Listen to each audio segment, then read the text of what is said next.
Hi hello friends, എല്ലാ കൂട്ടുകാർക്കും നമ്മുടെ ഇന്നത്തെ അടിപൊളി എപ്പിസോഡിലേക്ക് തന്നെ സ്വാഗതം കേട്ടോ. അപ്പൊ ഇന്നത്തെ ഒറിജിനൽ എപ്പിസോഡാണ് പറയണത്. അങ്ങനെ രഘുവിന്റെ അടുത്താണെന്നുണ്ടെങ്കിൽ ചിലങ്ക പറയുന്നുണ്ട്, രഘു ഏട്ടാ 10 ലക്ഷം രൂപ അതിലിനെ കൊടുക്കാന്ന് പറ, അതോടുകൂടി തലവേദന മാറുമല്ലോ എന്ന് പറയാണ്.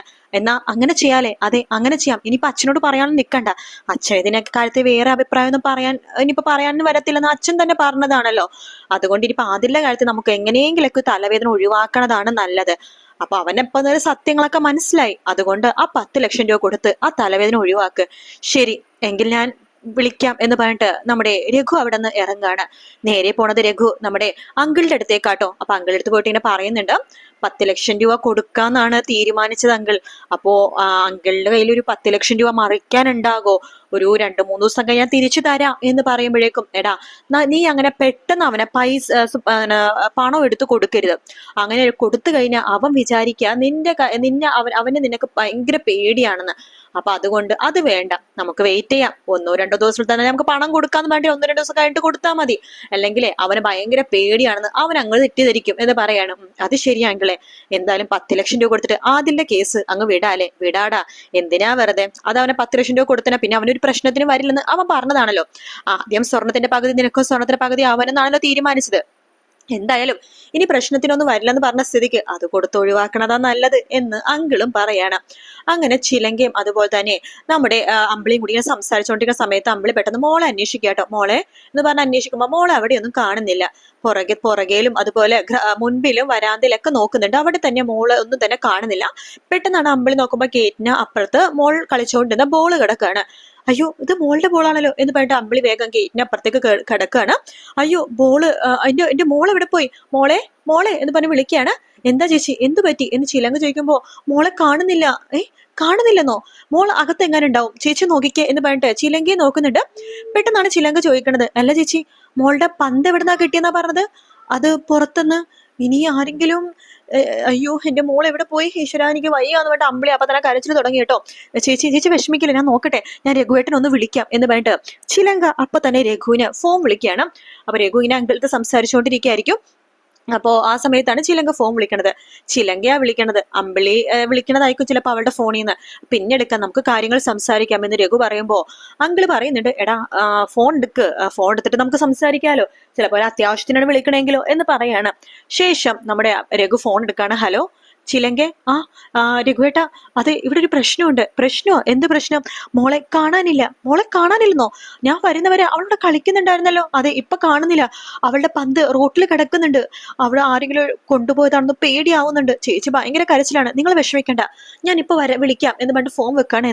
എന്താ പ്രശ്നം എന്ന് ചോദിക്കുമ്പോ രഘു പറയുന്നുണ്ട്, അങ്കിളെ മോളെ കാണാനില്ലെന്നോ പറയണത്. കാണാനില്ലെന്നോ? അതെ അങ്കിളെ, ഇതിന് പിന്നെ അവൻ തന്നെയാ അതില്. എടാ, നമുക്ക് അതിനുള്ള ഒരു ഇതും ഇല്ലല്ലോ. അവനെടുത്ത് പണം ചോദിച്ചു, ശരിയാണ്. പക്ഷെ നിന്റെ മോൾ അവനെ തട്ടിക്കൊണ്ടേ നമുക്ക് ഒരു തെളിവും ഇല്ലല്ലോ. അങ്കിളെ, അവൻ തന്നെയായിരിക്കും. ഞാൻ അവനെ വിളിച്ചു നോക്കട്ടെ. അപ്പൊ രഘു 2-3 പ്രാവശ്യം വിളിക്കാണ്. ആ സമയത്ത് അതില് ഫോൺ എടുക്കുന്നില്ല. അങ്കിളെ, അവൻ ഫോൺ എടുക്കുന്നില്ലല്ലോ. എടാ, നീ ടെൻഷൻ ആവല്ലേ, മോൾക്കൊന്നും സംഭവിച്ചു കാണില്ല എന്ന് പറയാണ്. കുറച്ച് കഴിയുമ്പോ ആദിൽ നമ്മുടെ രഘുവിന്റെ മൊബൈലിലേക്ക് വിളിക്കാട്ടോ. അപ്പൊ രഘു ഹലോ എന്ന് പറയുമ്പോഴേക്കും, ഹലോ, ഇതാരാ എന്ന് ആദിൽ ചോദിക്കാണ്. എടാ, ഞാനാ രഘു. എന്താടാ? നീ ഇത്ര പെട്ടെന്ന് എന്നെ വിളിക്കുമെന്ന് ഞാൻ വിചാരിച്ചേയില്ല. എടാ, അപ്പോഴേക്കും അങ്കിള് പറയണ്ടേ, അതെ, കൊച്ചിനെ കാണാതായ കാര്യം അവനോട് പറയല്ലേ കേട്ടോ, അവന്റെ വായൊന്ന് കേൾക്കുന്നുണ്ടോ നോക്കാന്ന് പറയാണ്. ശരി അങ്കിളെ എന്ന് രഘു പറയണ്ട്. അതിനുശേഷം രഘു പറയാണ്, നീ ഒരു 10 ലക്ഷം രൂപ ചോദിച്ചായിരുന്നല്ലോ, അത് തരാൻ വേണ്ടിട്ടാടാ എന്ന് പറയുമ്പോ, നീ എത്രയും പെട്ടെന്ന് 10 ലക്ഷം രൂപ തരുമോന്ന് എനിക്കറിയായിരുന്നു. നിനക്കത് തരാതിരിക്കാൻ പറ്റില്ലല്ലോ, പ്രത്യേകിച്ച് ഇന്നത്തെ ദിവസം എന്ന് ആദില് പറയുമ്പോ രഘുവിന് അതുപോലെ തന്നെ അങ്കിളിന് സംശയം തോന്നാണ്. അവൻ അങ്ങനെ പറയണമെന്നുണ്ടെങ്കിൽ ഇനി കുഞ്ഞ് അവന്റെ അടുത്ത് തന്നെ ആയിരിക്കില്ലേ, അതുകൊണ്ടല്ല അവൻ അങ്ങനെ പറഞ്ഞത്. അതെന്താ നീ അങ്ങനെ പറഞ്ഞത് എന്ന് രഘു ചോദിക്കുമ്പോ, അത് ഇന്നത്തെ ദിവസം നീ നഷ്ടപ്പെട്ട് കഴിഞ്ഞാൽ നിന്റെ ഭാര്യക്കും നിന്റെ കുടുംബത്തിനും ഒരിക്കലും ആ ദിവസം മറക്കാൻ പറ്റില്ല. കാരണം നിനക്ക് ഒരു വേണ്ടപ്പെട്ട നിന്റെ ജീവിതം തകർക്കുന്ന ഒരു സംഭവം എന്റെ കയ്യിൽ ഇപ്പൊ ഉണ്ടടാ എന്ന് പറയാണ്. എടാ അതില് നീ എന്തൊക്കെയാ പറഞ്ഞത്? എനിക്കൊന്നും മനസ്സിലാവുന്നില്ല. അതെ, ഞാൻ പറഞ്ഞത് നിനക്ക് മലയാളം മനസ്സിലാവുന്നില്ലേ? ഞാൻ ഒന്നും കൂടി പറയാം. നിനക്ക് വേണ്ടപ്പെട്ട വളരെ വില കൂടിയ ഇമ്പോർട്ടന്റ് ആയിട്ടൊരു സാധനം എന്റെ കാറിലുണ്ട് ഇപ്പോ. അതുകൊണ്ട് നീ പെട്ടെന്ന് പൈസയായിട്ട് ഇവിടെ വരുവാണെങ്കിൽ കാറിലുള്ള സാധനം നീ കൊണ്ടുപോയിക്കോ എന്ന് പറഞ്ഞിട്ട് അതിൽ ഫോം വെക്കാണ്. ആ സമയത്ത് രഘു ആണെന്നുണ്ടെങ്കിൽ അങ്കിളോട് പറയണ്ട. അപ്പൊ അവന്റെ കയ്യിൽ തന്നെ കുഞ്ഞുണ്ട്. കുഞ്ഞിനെ അവൻ കൈ വെച്ചിട്ടാ ഇതൊക്കെ ചോദിക്കണത്. അവനെ പെട്ടെന്ന് പണം കിട്ടാനായിട്ടായിരിക്കും എന്ന് അങ്കിള് പറയണം. നമുക്ക് അവിടെ വരെ പോയാലോ അങ്കിളെ? ആ പോകാം എന്ന് പറയണം. അങ്ങനെ രഘു വേഗം തന്നെ അതിൽ പറഞ്ഞ സ്ഥലത്തേക്ക് പോകാണ്. എടാ നീ പണമൊന്നും കൊണ്ടുവന്നില്ലേ? പണം? എടാ എവിടെയാ എന്റെ മോള്? നീ എന്തൊക്കെയാ പറഞ്ഞത്? നീ പണം കൊണ്ടുവരാം എന്നൊക്കെ പറഞ്ഞിട്ട് നീ ഇപ്പൊ എന്തൊക്കെയാ പറഞ്ഞത്? എടാ എന്റെ മോളെ നീ വീട്ടിൽ നിന്ന് കിഡ്നാപ്പ് ചെയ്തില്ലേ? എന്നിട്ട് പണം ആയിട്ട് വരുമ്പോ പെട്ടെന്ന് പണം കിട്ടാൻ വേണ്ടി എന്റെ മോളെ നീ കിഡ്നാപ്പ് ചെയ്തില്ലേടാ എന്ന് ചോദിക്കുകയാണ്. എടാ നീ എന്തൊക്കെയാ പറഞ്ഞത്? നീ ഒന്ന് പൊയ്ക്കെന്ന് പറയുമ്പോഴേക്കും നമ്മുടെ ആദിലും അതുപോലെ തന്നെ രഘുവും തമ്മിൽ അവിടെ ഭയങ്കര അടി നടക്കാട്ടോ. കാറിൽ നിന്ന് ഇറക്കി വിടടാ എന്റെ മോളെ എന്ന് രഘു പറയുന്നുണ്ട്. അപ്പൊ കാറിൽ ഇങ്ങനെ ഒന്നും കാണുന്നില്ല, ബ്ലാക്ക് ഗ്ലാസ് ആണ് വെച്ചുകൊണ്ട് ഒന്നും കാണുന്നില്ല രഘുവിന്. അപ്പൊ ഒരുപാട് അടിക്കുന്നുണ്ട് ആദില്ല. പക്ഷെ ഒരു കാര്യം, അപ്പൊ ആ ഒരു ഭാഗത്തോടെ ഇന്നത്തെ എപ്പിസോഡ് ശരിക്കും തീരണ കേട്ടോ. പക്ഷെ ഒരു കാര്യം ഉറപ്പാണ്, ആദിലല്ല കുഞ്ഞിനെ കൊണ്ടുപോയിരിക്കണത്. കാരണം ആദില് രഘു പറയുമ്പോൾ ഒരു അത്ഭുതത്തോടെ നോക്കാണ്. കുഞ്ഞോ അതൊക്കെ ചോദിക്കണം. മിക്കവാറും അതിൽ വേറെ എന്തെങ്കിലുമൊക്കെ ആയിരിക്കും വണ്ടിയിൽ ഒളിപ്പിച്ച് വെച്ചിട്ടുണ്ടാവാ. ചിലപ്പോ വേറെ സ്വർണ്ണോ കാര്യങ്ങളൊക്കെ ആയിരിക്കും വെറുതെ കാണിച്ചു കൊതിപ്പിക്കാൻ, അങ്ങനെ എന്തെങ്കിലുമൊക്കെ ആയിരിക്കും. എന്നാലും കുഞ്ഞ് അതിൻ്റെ അടുത്ത് ഇല്ലെന്നാണ് നമുക്ക് ഇന്നത്തെ എപ്പിസോഡ് കാണുമ്പോൾ മനസ്സിലാക്കാൻ സാധിക്കുന്നത്. അപ്പൊ കുഞ്ഞ് എവിടെ പോയി? കുഞ്ഞ് തീർച്ചയായിട്ടും ഇവർക്കെതിരെ ഒരു ശത്രു തന്നെ ആയിരിക്കുമല്ലോ കുഞ്ഞിനെ തട്ടിക്കൊണ്ടു പോയത്. എനിക്ക് സംശയം അനുവിന്റെ അമ്മായിയമ്മയെ ആകാട്ടോ വേണമെങ്കിൽ ചിലപ്പോ. എന്തായാലും ആദിലല്ല തട്ടിക്കൊണ്ട് പോയേക്കണം. പക്ഷെ ആരാണ് എന്ന് മനസ്സിലാക്കാൻ സാധിക്കുന്നില്ല. അപ്പൊ നമ്മൾ നാളത്തെ എപ്പിസോഡിലൊക്കെ കാണാൻ പോണത് ആ ഒരു ഭാഗമായിരിക്കും. കുഞ്ഞെവിടെ പോയി ആ ഒരു ഭാഗം തന്നെയായിരിക്കും ക്വസ്റ്റ്യൻ മാർക്കായിട്ട് വരുന്നത്. അപ്പൊ ഇന്നത്തെ ഒറിജിനൽ എപ്പിസോഡിൽ ആകെ ഇത്രയും ഭാഗ്യം കാണിച്ചിട്ടുള്ളൂ.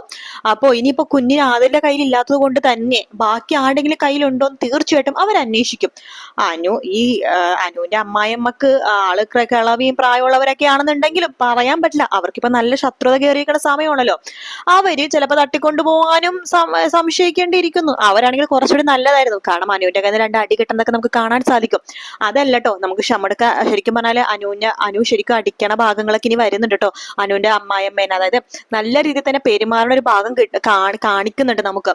അപ്പൊ അവർക്ക് ഇനി കിട്ടാൻ പോകുന്നതേ ഉള്ളൂ. അവരിപ്പോ പിടിച്ചോണ്ടിരിക്കുന്ന മോളുണ്ടല്ലോ, അവരെ ആയിരിക്കും ആദ്യം അനു അടിച്ചു പുറത്താക്കാൻ പോണത്. ശേഷം അമ്മായിയമ്മക്കിട്ടൊരു പണി കൊടുക്കും. ആണുങ്ങളുടെ സൗണ്ടിൽ സംസാരിക്കുന്ന അമ്മായിയമ്മേനെ കളിയാക്കാൻ കിട്ടുന്ന അവസരവും അനു ഇനി പാഴാക്കില്ല. തന്നെ എന്തൊക്കെ തരത്തിൽ ദ്രോഹിച്ചിട്ടുണ്ടോ അതിന്റെ ഇരട്ടിയുടെ ഇരട്ടിയായിട്ടാണ് അനു ഇനി കൊടുക്കാൻ പോണത്. എന്തായാലും അമ്പിളിയുടെ കുറച്ച് അത്യാഗ്രഹവും കുറച്ചൊരു ആവേശവും കുറച്ചൊരു ആർത്തിയും ഉണ്ടായിരുന്നു അമ്പിളിക്ക്. അതങ്ങ് കുഞ്ഞിനെ കാണാതായപ്പോ മാറിക്കിട്ടി. അമ്പിളി ഇപ്പൊ തലയെ കൈവച്ച് കരഞ്ഞോണ്ടിരിക്കുകയാണ്. എനിക്ക് എന്റെ കുഞ്ഞിനെ മതി, കുഞ്ഞിനെ കാണണം എന്നൊക്കെ പറഞ്ഞിട്ട് ഭ്രാന്ത് പിടിച്ച അവസ്ഥയിലാണ്. ചിലങ്കയാണെങ്കിൽ നിറവയറുമായിട്ട് അമ്പിളിനെ സമാധാനിപ്പിക്കുന്നുണ്ട്. അപ്പൊ അങ്ങനത്തെ കുറച്ച് ഭാഗങ്ങളാണ് നമ്മൾ ഇന്നത്തെ എപ്പിസോഡിൽ കണ്ടത്.